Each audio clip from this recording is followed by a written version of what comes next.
I'm Paul Teske. I'm the Dean of the School of Public Affairs here at CU Denver, and we're delighted to see you all in person, especially. This is like our second or third back to mostly in-person event.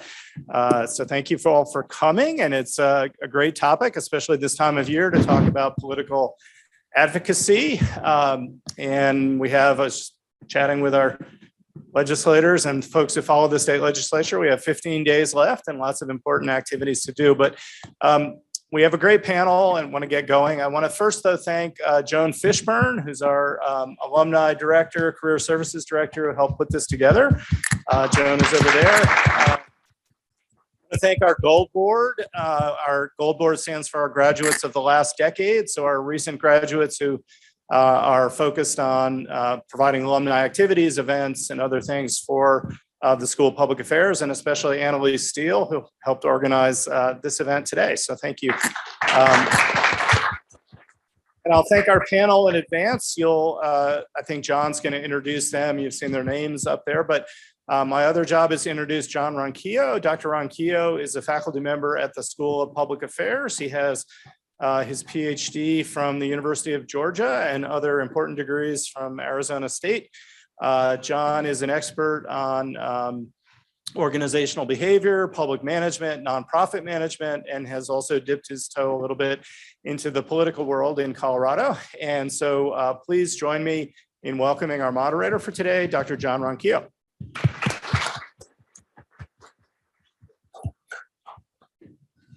Good morning, everyone. I'm so glad to be here. I'm excited to help kick off the Gold Board's activities. I think it's really great that our alumni are getting so involved, especially those who have been within our ranks recently.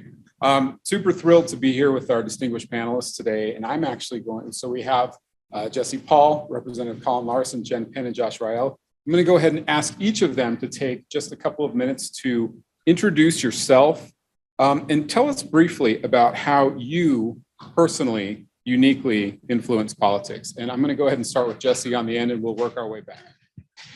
So I'm Jesse Paul. I'm a political reporter and editor at the Colorado Sun. If you guys aren't familiar with the Sun, it was a group of 10 Denver Post reporters who 4 years ago defected and formed our own news outlet. So that's been a super fun adventure. We have a twice a week politics newsletter called The Unaffiliated, where we kind of try and peel back the curtain on what's going on behind the scenes. And I would say it's like an event like this twice a week. So my editors are probably tearing it apart right now since it comes out later this morning. How I influence politics. Well, obviously we cover it, right? So we're there every single day, kind of holding politicians' feet to the fire as much as possible, and just trying to give folks, an understanding about what's going on. One of the big missions of the Sun, especially with Capitol coverage, is to kind of make it accessible for people, because most people don't know who their state lawmaker is, and they don't know what Tabor is or what the BS factor is. And our goal is kind of day in, day out to make, the Capitol just more accessible. So we have a project called Capitol Sunlight, where, we tell you how to annoy your lawmaker and how to get involved in a bill and how to get an idea turned into a bill. So probably a good extension of what we're going to be talking about here today. Thank you, Jesse. I just have to say I started with Jesse because I love sticking the journalists with some questions before they have. Jesse's a quick thinker. So thank you very much.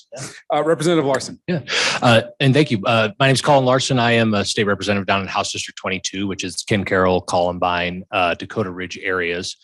And, I think the obvious answer to how do I influence policy is obviously I'm a lawmaker.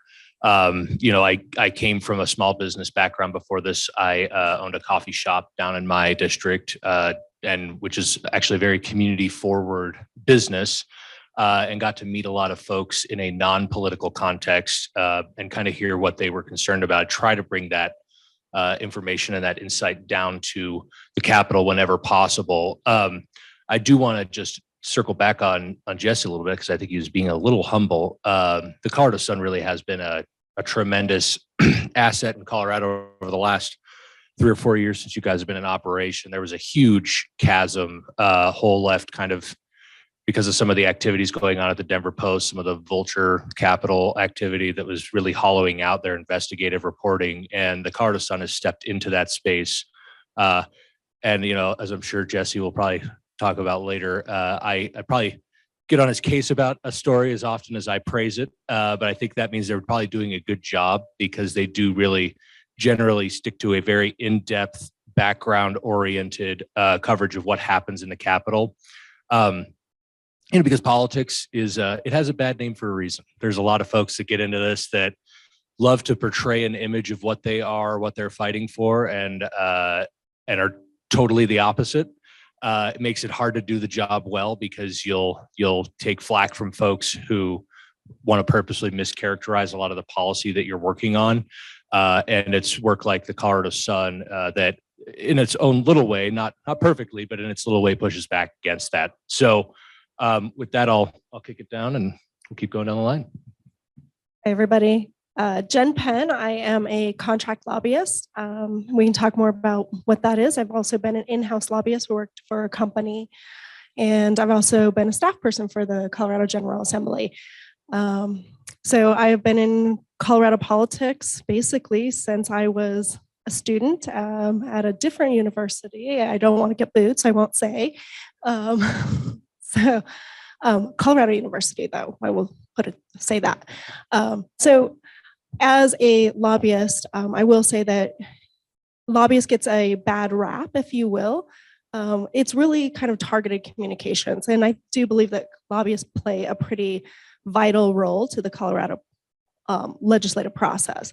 We provide the staff and legislators with a lot of information that is really, from our client's perspective, but also factual data, surveys, reports, things that are, of course, the legislator has to weigh both sides in order to make a decision.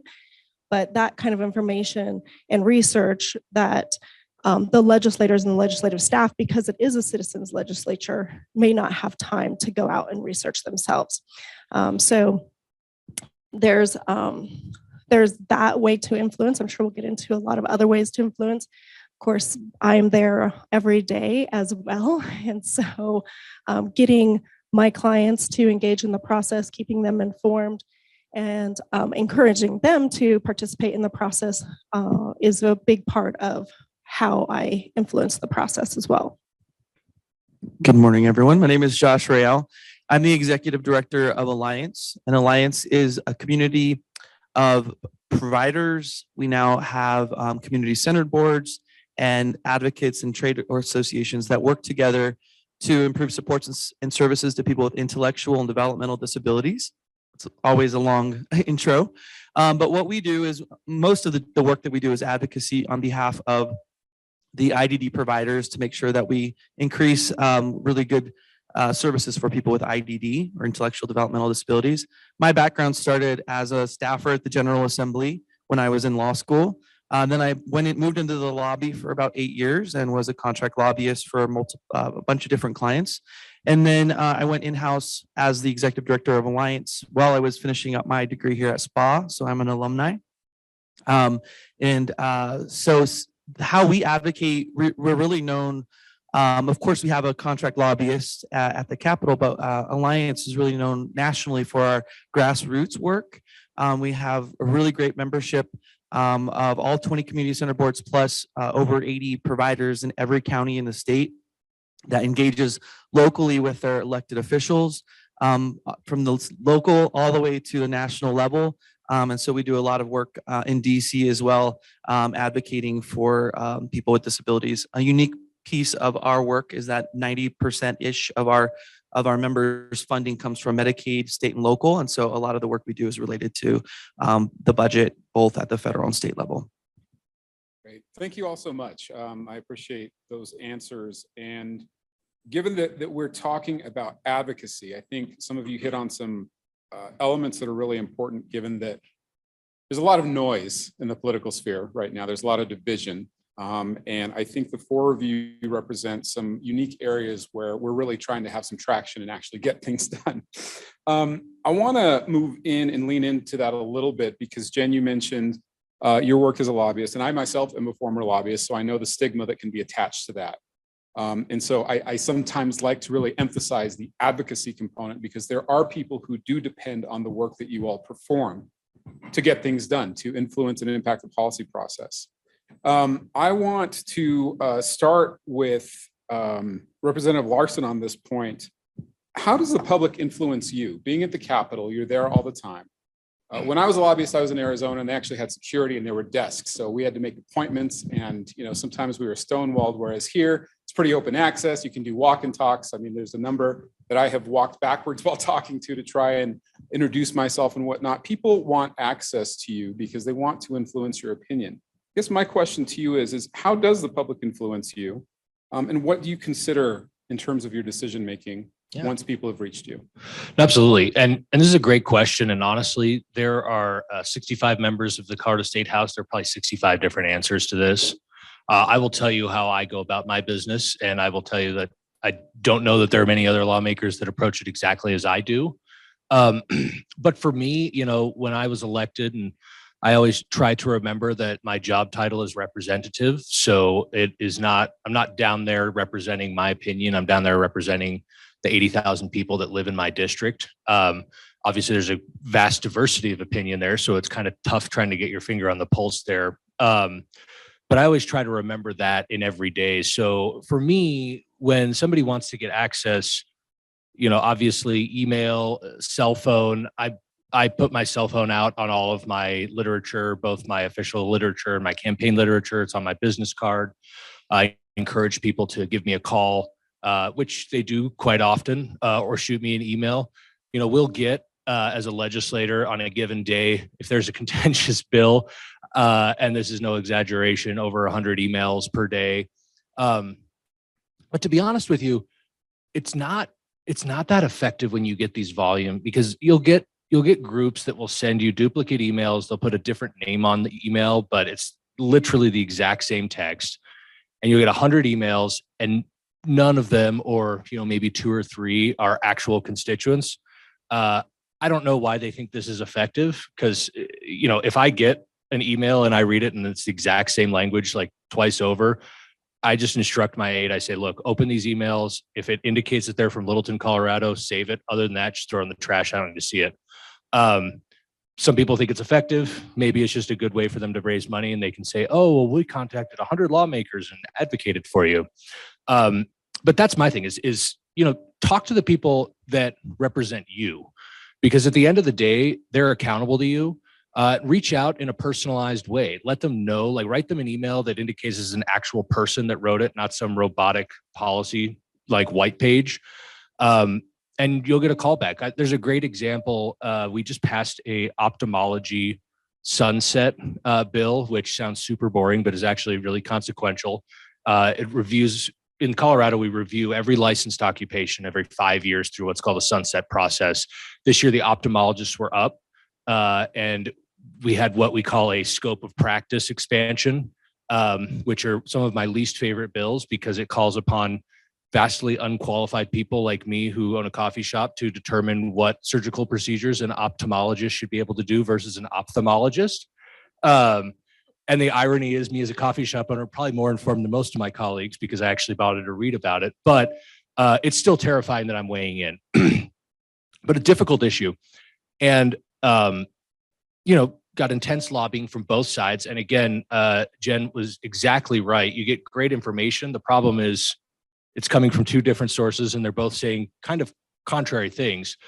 In this particular instance, I sat in on a committee meeting, or a committee hearing for this bill in finance, voted against it. And I stated on the mic that the reason I was voting against it was because I didn't have enough context for whether or not the scope of practice expansion was appropriate. And my inherent decision, when I'm unsure, my inherent, kind of bias is to just defer to the status quo, because I know what that is. I don't know what this expansion would be. Immediately after that, a optometrist in my district emailed me, asked if he could get a meeting. I said the only time I could meet was 6:30 a.m. on Monday. Can you meet me at the coffee shop? He said, yep. So we sit down 6:30. Him and another ophthalmologist went through the scope of practice expansion. I asked them a number of questions about what their training was, their clinical rotation hours, the specifics about these 3 types of lasers that they would be allowed to use. And we just dove in nitty gritty, for a good hour and 15 minutes. And then I left satisfied. And then on the floor, went down and reversed my vote from committee. So that's a really effective way. But again, it's letting them know that you're an actual person who is actually engaged, who's actually in their community. And if you can break through that noise, I think that's one of the most effective ways to get your voice heard down there. So, but Jen, I do want to kind of move to you now, because we asked Representative Larson, okay, how does the public influence you? A lot of people would view your role, and Josh held a similar role at one point in time, of an intermediary, right? There are people who obviously can access the 65 in the House, the 35 in the Senate. How do you view your role in terms of the public influencing you? So I'm going to ask you the same question. How does the public influence you? The public influencing me. Or do they? Well, of course. So as a contract lobbyist, when we are contacted to represent a new client, we have the opportunity to reply to that client and take, to bid on the RFP or not. And, personally, I have a lot of beliefs, and Representative Larson can attest to this because he is one of the great legislators at the Capitol who does do his research and meet with constituents and lobbyists. I have actually lobbied him on my own personal beliefs. And as a lobbyist, I also don't take clients in certain categories just because, I see this is my career. And it's sometimes really difficult to lobby something that you personally wouldn't believe in. And so, the public can't really influence me to represent something that I would either have a conflict in or that personally I would have a problem representing. I absolutely understand the lobbying for things that you may personally have differing opinions on. And I want to move on to Josh now, because you were there sort of on the ground, so to say, for a while as a lobbyist, as you mentioned, and now you've moved into an executive leadership role. How have your perspectives shifted? And again, the same question would come to you, knowing what Jenn goes through on the regular, having influenced legislators yourself as a lobbyist, but now moving into a role where it's expanded. You have the leadership role and you have a much larger scope. How does the public influence you, and how does that influence the way that you interact in the policy process? Well, as a nonprofit association, we collect our revenue through dues, and so we do work for the members that pay the dues, but ultimately we do have a mission to improve the supports and services to people with IDD. So in order to do that, there's a lot of negotiation and education that goes along with that, because you have to listen to the public. What is affecting each community differently? What are the barriers in those communities for getting services, or how can we improve those? And in order to do that, we go to the legislature and ask for more funding, or ask for regulations or deregulations or run bills. And so all of that really requires those stakeholder meetings with not just people in our field, but people in other areas. Housing is a good example, or transportation. What we have to work with the community in order to listen to the community, work with them in order to find that middle ground that really will improve those services, but also allow us to be successful with advocating on behalf of our membership. So it's a lot of, I think the difference from when I was an in-house lobbyist was I was given kind of a task and said, this is where we're going, and we would just go to the Capitol and do that. And now as a association nonprofit executive, I'm able to work with our leadership and our membership to say, these are the things that we want to focus on. These are our budget priorities, our legislative priorities. And how do we achieve those? Well, we work with legislators, the governor's office, and the community in order to build that very important stakeholder coalition to get our legislation or budget initiatives passed. Thanks, Josh. Great answers, all of you. And to finish, Jesse, I know that this question would be a little bit different for you in terms of sort of riding that line where the press has to be objective, but at the same time, the press can also be a vehicle for opinion pieces, for example, right? How do you view your role And where do you view it in terms of the advocacy and influence in this process? Talk to me a little bit about that. Talk to us about that. Well, I think one of the things maybe is like demystifying the lobbyist process, right? One of my favorite stories that we did last year was, I guess, yeah, it was 2021, was how lawmakers and journalists at the Capitol were given early access to the COVID vaccine. Lobbyists were not. And, say what you will about lobbyists, they're paid by industry or whatever, but they do run the Capitol. And a lot of them have been there longer than lawmakers have. I've been at the Capitol for 5 or 6 years. I've been there for longer than some of the legislators have, which means that sometimes I know things the legislators don't about how the process works. And so, with term limits in Colorado, the lobby corps is looked to frequently to be, kind of an important tool for lawmakers to kind of get things done. I don't have much to do with the opinion side of things. I don't know how much that influences stuff. I almost intentionally don't read it just because, I try to make sure that my judgment isn't clouded about anything unless it's super newsworthy. But I'll tell you, one of the funniest things is when I know something that a lawmaker doesn't about, their bill or what's going on in machinations behind the scenes or a vote or something like that. And I think journalists in some way kind of move the ball forward in terms of those negotiations or setting, sharing polling or what one lawmaker is saying about another one behind their back. One of the interesting things that you're working on, Representative Larson, is the property tax initiatives, and Democrats in the legislature are trying to pass a bill to blunt that from happening. And they said, "Oh, we don't know who to negotiate with." And I was like, well, I know who you should negotiate with. So maybe I'll, read my story tomorrow, kind of thing. So it all kind of, it's like an ecosystem, right? Like everybody contributes to it and moves the policy forward.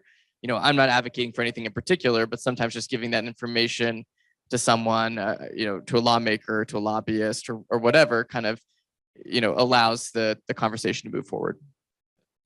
Great. Thank you very much, Jesse. And you described something that some people, frankly, I think have expressed concerns about in terms of where the institutional knowledge resides at the Capitol. Term limits in Colorado are fairly recent. Most of my legislative expertise was in Arizona, where there are no term limits. And so you see people switching chambers over the course of 20, 30 years sometimes. And so I think that then begs a question of, with a lot of this, and I'll call it power, residing within certain folks. I'm going to start with Jenn on this one. Okay. If there is an issue that we strongly care about, that will be discussed, what are your strategies in terms of timing, in terms of impact, in terms of how to get involved and insert themselves into that process when a lot of people feel that there are too many barriers, that it's a clique, or that it's something that we can't permeate as, your everyday citizens? Well, first of all, get to know your legislators. If you don't know your legislator, go to the General Assembly's website, get to know your legislators. Legislators are everyday people. They are, regardless of which side of the aisle they're on, they are your neighbors, your friends, get to know them. Most of them have town halls. You can sign up on their websites to follow them. You can follow them on Facebook, Twitter. They love when their citizens and their constituents follow them and get to know them. Go to their town halls, shake their hand, get to know them. Find, if you're passionate about an issue, be passionate about that issue, get engaged. Those, Representative Larson was talking about the form letters. When you get those form letters, that is not effective.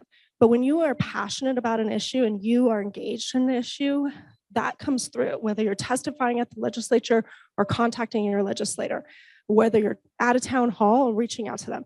So to be effective, you should be passionate. And that really does come through. And that is one of the reasons that I have worked at the Capitol for 22 years. I've lobbied for about 20 of those years. In one way or another. I actually started out with the community center boards and then went in-house at Coors Brewing Company, and now still represent Molson Coors. And, I guess some people would say it's a little hard to be passionate about beer, but it's actually, you can be, and not just drinking it, Colorado, but right? representing it. And, they're not my only client, but there's a lot of issues that impact business in the state, and I'm passionate about my clients, and I mostly represent business. But there are a lot of other issues that impact you as citizens. Just follow the legislature, get to know. But I would say the biggest issue is to be engaged, be factual, and be passionate, and that will come through. But don't think that there are barriers. There really aren't. Colorado has one of the most open processes across the country, and it's easy to engage. Just do it effectively. And so just a quick follow-up, I want to put a little emphasis on timing. Does timing ever play a factor? Academically, we talk a lot about our policy processes and cycles and things like that. When we're talking about the actual tangible work of creating policy and seeing it in action, what do you have to say about timing? So if you are wanting to work on an issue that hasn't been introduced and you have an idea in your head, I would say the best time to reach out to legislators would be in the interim. So probably, that August, September timeframe would be the best time to reach out to legislators. That's when they are starting to think about the bills that they are going to carry. Every legislator in the state gets 5 bills. Regardless of party, every legislator gets 5 bills, no questions asked. And that's when they start thinking about those issues that they're going to carry for the next upcoming legislative session. So if you see something in the press or otherwise that you are not liking that a legislator might be carrying, I would say reach out to them right away and ask them, why they're carrying it or if they can tweak it. The other thing is, Colorado has, everything has to fit under the title of the bill. So if the bill is about water, it's about water. If it's about education, it's about education. But the devil's in the details. And sometimes bills have language in them that isn't necessarily as good as the title is. And so make sure you also pay attention to the language in the bill, not just the bill title. Excellent. Thank you very much. And we're going to come back to that 5 bill limit in just a minute because it is fairly unique. I want to move on to Josh and vary the question a little bit. Given your experience, and this is a question that I'm going to ask the entire panel, is are there popular strategies for public political involvement that definitely don't work? So something that may be popular that people engage in frequently, but in your experience, you find aren't exactly effective? I guess it would depend on who you're advocating for. I think sometimes being too aggressive with legislators definitely is not a great idea. Bashing online is never something that legislators appreciate. I think the effective strategies really depend on what your point is. For us, education is the main component of our industry is very regulated, very complicated Medicaid policy. And so we have to spend a lot of time educating before we can actually make a difference on somebody's opinion on something quite often, even though the population that we represent is generally people really are engaged and want to help, but it's how can we help? So we always take the education approach. Facts, transparency is really important to make sure that people understand what is happening in our industry before we just kind of push our point or advocate too hard for somebody. So I would just always recommend making sure that you take the approach of coming with the facts, with the data in order to get your point across rather than trying to build walls and say, you need to do what we're going to do, or we're going to go after you in some other way. That's at least the approach that I feel never seems to work. Great. Thank you, Josh. So Jesse, as an observer in this process, what have you seen over your course of time at the Capitol that you feel, and obviously you're writing, you're reporting, and again, I bring in that element of objectivity, or at least striving for objectivity and telling a complete story. What have you observed over the course of your time there that just doesn't seem to work? Have you seen the repetition and yet it doesn't yield results? Tell us what your experience has been in watching what happens at the Capitol. All right, this might be an unpopular opinion, but I think testifying in committee is probably the most useless thing you can do at the Capitol. And we've gotten to the point at the Sun where we actually we will not cover committee hearings unless we don't know what the outcome is going to be. And I would say that happens twice a session, maybe. And because lawmakers come in and they know what the vote's going to be. And I think the best journalists at the Capitol are the ones who can kind of predict the future, right? They're the ones who ask, asking 11 people what their vote's going to be is a pretty easy thing to do. And again, there's a few bills where they come in and you really don't know what the outcome's going to be, but 99% of the time, I'd say, the testifying doesn't change lawmakers' votes on the fly. The only thing it does is to make people really tired. If they're there till 2 or 3 o'clock in the morning, and at that point, they're not listening after the first 30 minutes. So I think finding ways to get lawmakers' attention, whether it's grabbing coffee with them or grabbing in the hallway, is much more effective than trying to do 3 minutes of testimony on a bill. It's great it's fun or easy for us as journalists when someone comes and tells a compelling story, because it makes writing the story very easy. But I tell people at the Sun, don't do that. It's a crutch. If you can't really learn something. We wouldn't do a 3-minute interview with somebody to try and learn their life story. So why are we using 3 minutes of their testimony before a committee hearing when they're under pressure and there's lights in front of them and they maybe never done it before? So maybe you grab them afterwards and ask them questions or something like that. But you tell me if I'm wrong, but I really think that like the committee hearing testimony, it's a good way to get on TV, but like it doesn't really change much. Thank you. And Representative Larson, you have been subject to some of those very long committee hearings. Yep. You've been on the floor for exceptionally long periods of time. You've withstood bills being read at length and whatnot. So same question to you, and I've got a quick follow-up afterwards, but what would you say is something that is frequently employed but not as effective in this policy process? No, and as much as I'd love to say that Jesse is wrong on all accounts, it's a pretty accurate description. Unfortunately, I'll tell you, and this may be a symptom of the 4 years that I have served in. I was elected in 2018 as the only Republican in my county, Jefferson County, with an 11-member legislative delegation, 4 senators, 7 House members, and I am 1 Republican, which is very strange because I grew up in Jefferson County. I live 5 miles from the house I grew up in, and I remember when it was exactly the opposite, not that long ago. But I have served under what we call the trifecta for the 4 years that I've been in there, which is to say it is single party control of the House, the Senate, and the governorship, all levers of power. And Jesse is absolutely right. I can think of off the top of my head in my 4 years of being down there, 2 instances where we were able to derail and defeat a bill in legislation based on testimony that came up. And that was only because the bill sponsors had like materially lied to their members of their party, and we were able to expose that and stop the bill. But again, that is 2 out of probably 2,000 plus bills that I have heard over the course of my 4 years. And what Jesse's described is exactly the case. You walk into a committee and very rarely are there any members of the majority party's vote in doubt, and slightly more frequently, but not that frequent, are the votes of the minority members in doubt as well. So it is definitely a pre-baked process. Now, it's going to depend on the subject area. If there's something that has a political component to it, it tends to be more of a hot button social issue, something that's defined along political lines, then you're going to kind of have a more entrenched outcome. People will tend to think of the political implications rather than necessarily the policy, which is disappointing, but a reality.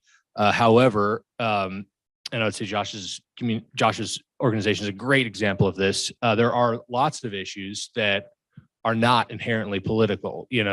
The intellectual developmental disability community is one that cuts broadly across party lines. It's an area that I work in extensively, and the majority of the bills that I've passed out of there have been with a Democratic co-prime. They have achieved, if not unanimous support, votes in the low 60s and the high 50s, which is indicative of pretty broad bipartisan buy-in. So it really does depend on the issue. And, again, we'll have compelling testimony. If it's on an issue that isn't necessarily political, it's more arcane, dealing with, for instance, like transportation benefits for individuals with IDD, which is a bill that we just passed through 3rd reading on the House.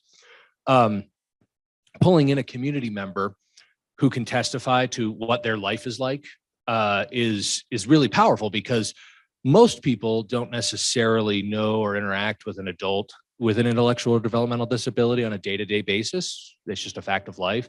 And hearing what that means to that individual and having them in committee come in and say, hey, this is what my life looks like. You know, I've been in a pre-vocational training program for 10 years. I finally got to the point where I got a job offer from Safeway and I had to turn it down, not because I wasn't qualified, not because I couldn't do the job, but because I couldn't get a ride there. And hearing that will inform a lot of people on the committee, and they'll be like, oh, it never occurred to me that that could be a barrier. So again, it really depends on the bill, on the issue. So, and again, it kind of gets back to my first answer. There's probably 65 different answers to this as to what works, but I would generally say it depends on what the issue you're trying to get through. If it is one of a more inherently political nature, a hot button issue, as it were, you're going to have to take a different strategy or different tactic than if it's something that's more just about raising educational awareness, doesn't necessarily have a party affiliation, but just an issue that you're passionate about that affects you, that maybe a lawmaker doesn't know about. And that's the other thing I think to remember is, you know, we are just normal people. Nothing, you know, contrary to what some of my colleagues think, when you put this little black badge on, it does not come with a direct line to the font of wisdom, so you know everything about everything. There are some lawmakers that do think that, and that's unfortunate. But you know, I have a background, and you know, just like everybody else, if it comes to small business issues, if it comes to coffee, if it comes to educational issues, because that's a passionate area for me, I'm pretty well versed, and I'd like to consider myself an expert. If you're coming at me talking about water rights, or farming, or any number of other issues, I will be the first to say, I don't know anything about this. Please educate me. So it's just knowing who your audience is, knowing what the lawmaker's background is, what their biases are, what motivates them, frankly, is another big thing. You know, that's a big part of getting what you want, is knowing what motivates people. There are some people that are motivated by the idea of passing good policy. There's some people motivated by the idea of claiming to be the most progressive or the most conservative. There are some people that are motivated by personal animus, and knowing what that lawmaker's motivation is going to go a long way to being effective. And again, 65 different answers to that. And I'll let you guys figure out which one motivates me. So Great. Thank you very much. Jen, let's move on to you. Again, in your role, I'll ask you the same question. Are there otherwise perceived popular strategies for public political involvement that, in your experience, definitely don't work? I agree that the 2-minute testimony does not work, but it wasn't always like that. And I do agree that testimony does work on the right issues, and testimony is an integral part of the process. It's gotten a little overplayed on the big issues. And that's really, you know, I'm not going to say who's to blame, but probably a variety of different organizations that focus more on getting a lot of people to come and give their 2 minutes versus getting the right people to come and speak from an educational, factual, you know, 5 or 10 minute perspective. And it is important for legislators to hear from experts and the people who know the issue the best, whether that be, you know, water, education, manufacturing, intellectual disabilities, or whatever the issue. You know, legislators cannot be experts in every single policy issue, regardless of what committee they're sitting on.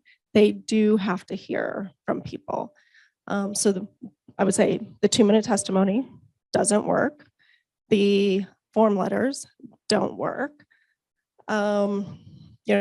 Bashing online does not work.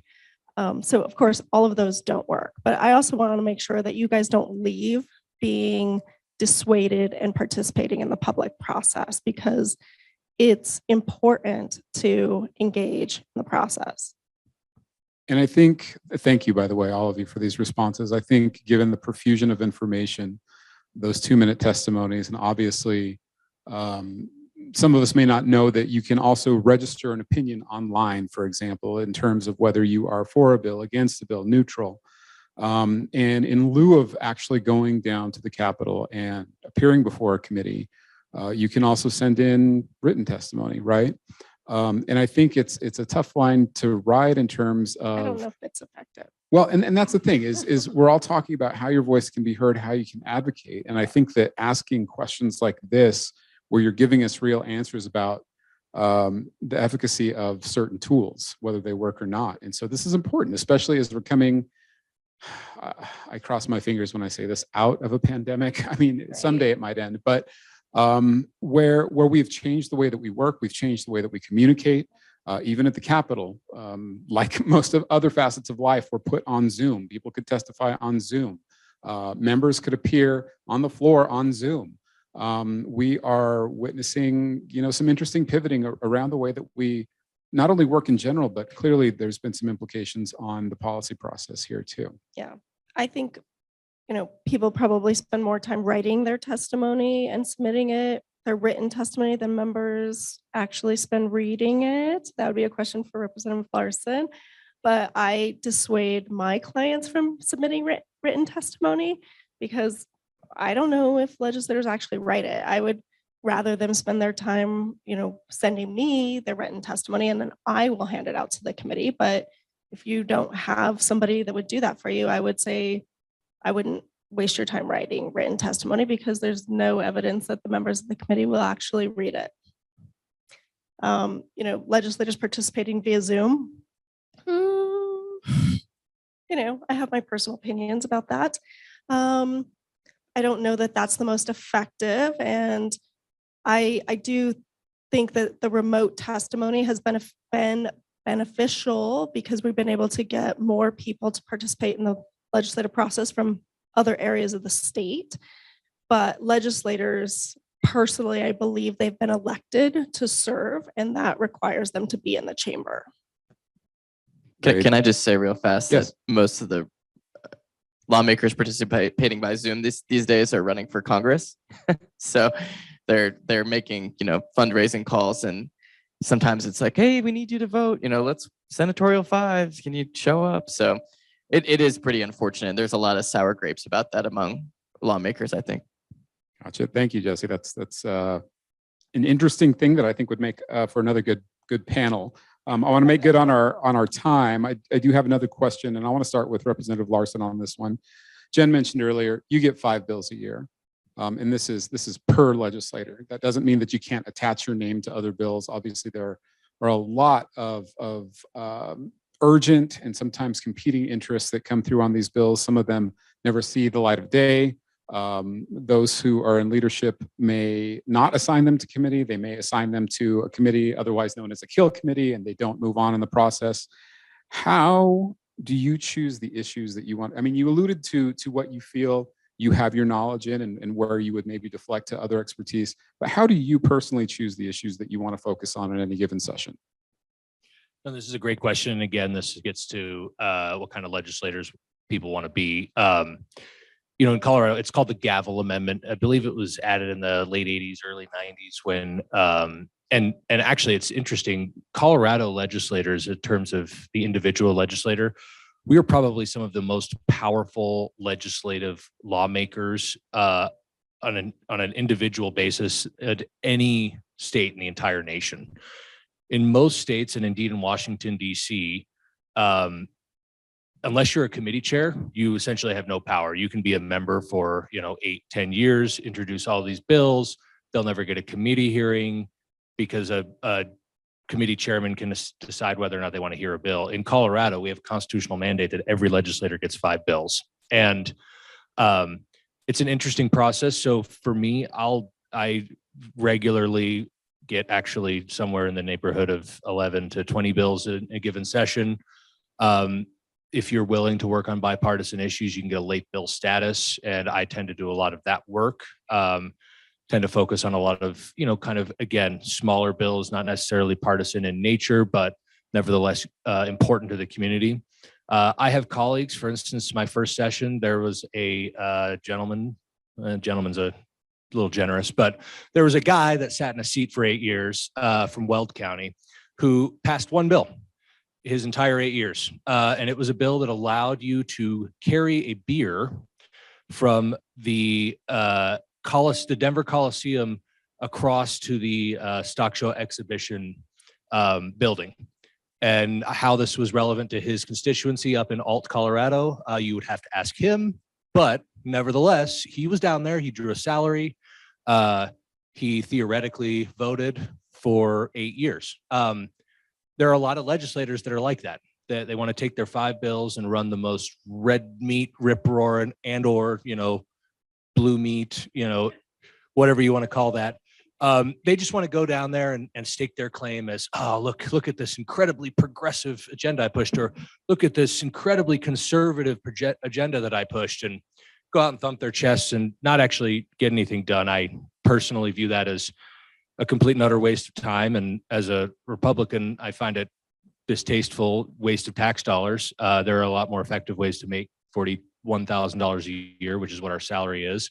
That doesn't, do a disservice to the 80,000 people who live in your district. But you'll get people that are like that. You will also get folks on both sides of the aisle that are more pragmatic, want to work on areas that are of interest to them. For me, I represent a suburban district, so I tend to work on issues for the intellectual developmental disability community because I have a community center there that actually helped them set up a coffee shop before I got elected. So that's an area of particular interest to me. I also am the ranking member on the education committee, so I'm a very passionate school choice advocate in both the public and non-public sectors. And I work on a lot of legislation around improving our educational outcomes for children. I also work on some business issues and then occasionally get involved in issues that are just of interest to me that maybe a colleague across the aisle, where this is a passion project for them, they want to lend a little bipartisan credibility. They come and ask and say, hey, look, this is something I want to get done. Are you willing to work on this with me? And I'll read through the bill. And sometimes I say, yep. And sometimes I say, no. It just depends if it's something that I can get behind. So that's how I generally approach it. I know there are lots of folks that approach it that way as well. But again, it all gets to that question of motivation. There are folks that just burn their 5 bills on bills they know will never pass. They'll get assigned to what's called the State Affairs Committee, which is the kill committee. If you end up there, if you're a Republican and you end up in the State Affairs Committee, you pretty much know where your bill is going to end up, which is in the trash heap. So, that's kind of how the process works. And yeah, exactly. It's interesting because everyone gets constitutionally guaranteed 5 bills. Some people will exceed that. Again, but that tends to be if you're willing to work on bipartisan bills. Obviously the math, there are between the 2 chambers, there are 100 legislators. So there's 35 senators, 65 House members.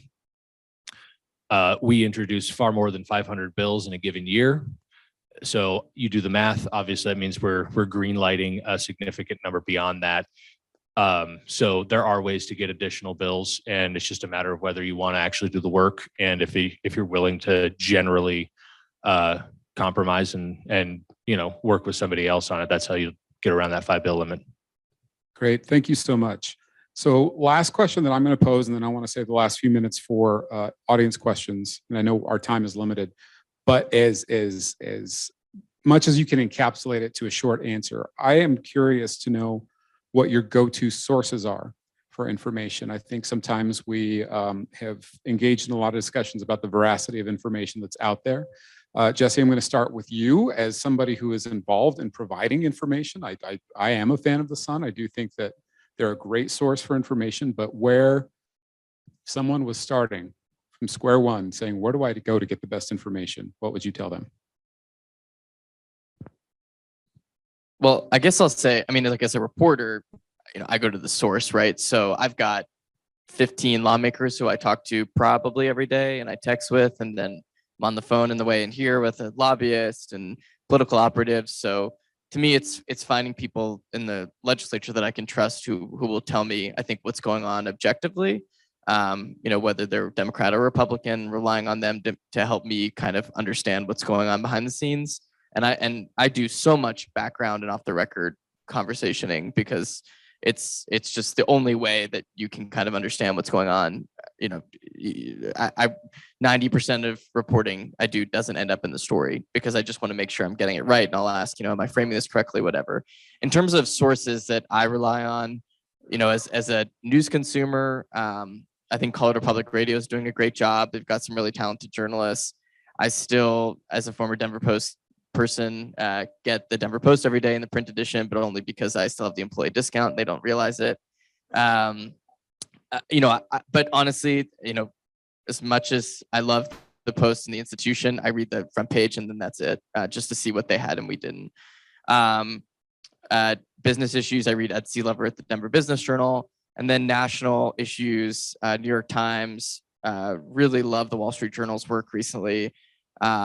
Politico, when I kind of want to get the horse race stuff. And one of the things that I've started doing in our newsletter, which I think is a thing that every local journalist should be doing, frankly, is looking at local papers across the country to see how they're covering their specific races. So, Pennsylvania's got a great Senate race. I'm reading the Philadelphia Inquirer frequently to see how they're covering that. Looking at New Mexico politics, I read the Casper Star Tribune a lot to see what's going on with Liz Cheney. And then Utah, while obviously politically very different than Colorado, a lot of the issues are similar, whether it's water stuff, things that are going on in their capital. Salt Lake Tribune does some really good work that, I find applicable to what we're dealing with in Colorado. Fantastic. I'm going to cut this in half and ask Josh for his as well. I do want to make sure that we get those audience questions in. What are some sources you go to for information, specifically as it pertains to some of the policy issues you work on? Right. So when I took my job as executive director, I kind of had the legislature was where everything happened. The lobby was where everything happened. And then I realized that that's absolutely not the case. There's so many other parts that people that influence policy, including probably one of the most important is the rulemaking process, the governor's office, the departments.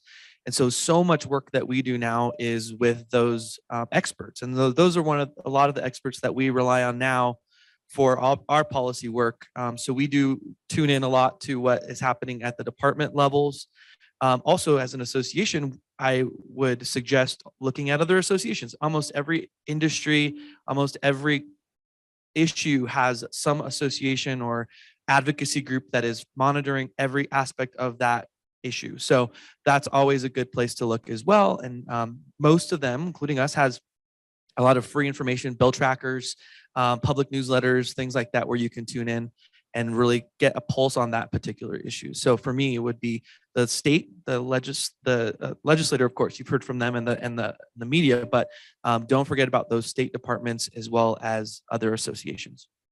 Great, thank you so much. Okay, we have time for maybe one or two questions because we have to let Representative Larson and our folks get to work. Floor is at 9, I believe, right? I have two questions for the representative, but I have one question for both the representative and the reporter. You're saying that if a expert witness goes in front of the committee that's going to enact a law, they won't listen to expert witness? Because I could think of one that hits the point for federal government. The Land of Open Graves, a book that was written by Jason DeLeon, talks about the wall.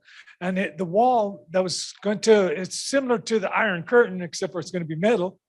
But the whole thing is, he said that it's just a waste of money, that through technology that we could do it. And the only reason that they wanted it was to deter to have a deterrent that they're dying of exposure in the desert. So that was one reason.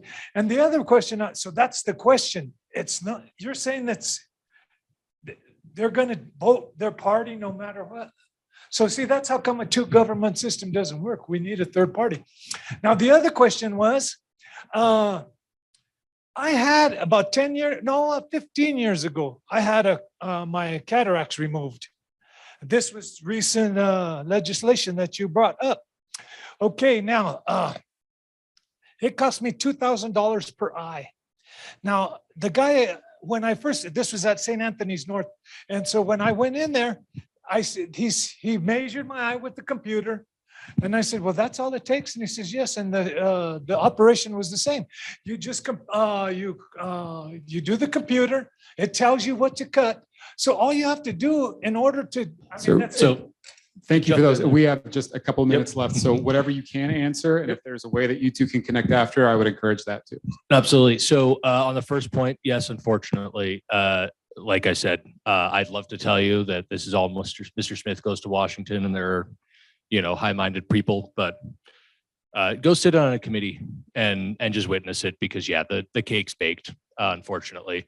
And it's very frustrating. I'm hopeful that if this upcoming election in November yields a divided government, which is a sincere hope of mine, that we have at least one chamber controlled by my party, that will change. I have mentors from, that held these seats before me who talk about when there was divided government, said it was very different than the trifecta. But my experience over the last 4 years is it has mostly been a dog and pony show when it comes to committee hearing.